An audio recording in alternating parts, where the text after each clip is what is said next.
जय श्री राम।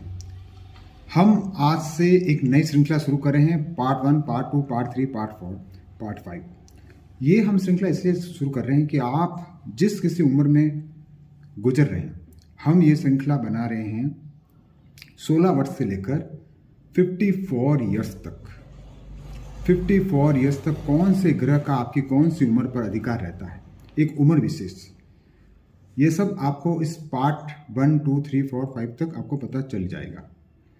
तो यदि आप भी उस उम्र से गुजर रहे हैं तो उसमें आप गौर कीजिए कि मैं इस ग्रह के प्रभाव में अभी चल रहा हूँ। चाहे आपकी कुंडली कैसी भी हो, चाहे महादशा अंतर्दशा कोई भी हो, लेकिन आपकी एज जो चल रही है उस एज पे ज्योतिष शास्त्र के अनुसार उस उम्र से उस उम्र तक इस ग्रह का अधिकार रहता है। जैसा कि हम सबसे पहले हम बात कर रहे हैं 16 वर्ष से लेकर 20 वर्ष तक की आयु। ये जो 4-5 साल का जो समय रहता है वो रहता है बृहस्पति के अधीन। इस पर पूरा बृहस्पति का अधिकार है। तो जब ये 16 से 20 साल की आपकी आयु होती है तो आपको क्या करना चाहिए?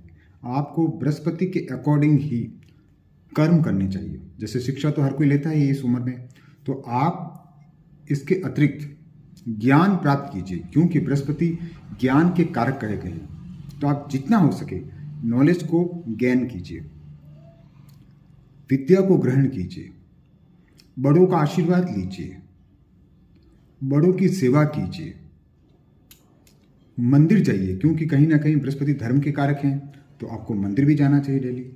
तो ये सारे कर्म आपको करने हैं। और इसके साथ ही सबसे बड़ा पॉइंट कौन सा है? सबसे बड़ा पॉइंट ये है कि किसी ना किसी एक व्यक्ति को, चाहे वो अध्यात्म का हो, चाहे आपकी स्कूल कॉलेज का टीचर हो, उसको आप अपना गुरु बना दीजिए, क्योंकि बृहस्पति का दूसरा नाम गुरु है।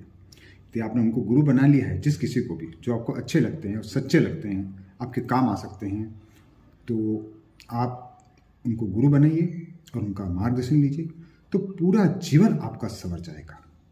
तो आज के इस पार्ट 1 में हमने बात की 16 वर्ष से लेकर 20 वर्ष तक की अवस्था, और जो किसके अधीन है? बृहस्पति ग्रह के अधीन है। उम्मीद करते हैं आपको पसंद आया होगा। इसके आगे एपिसोड भी आप जरूर देखिएगा। जय श्री राम।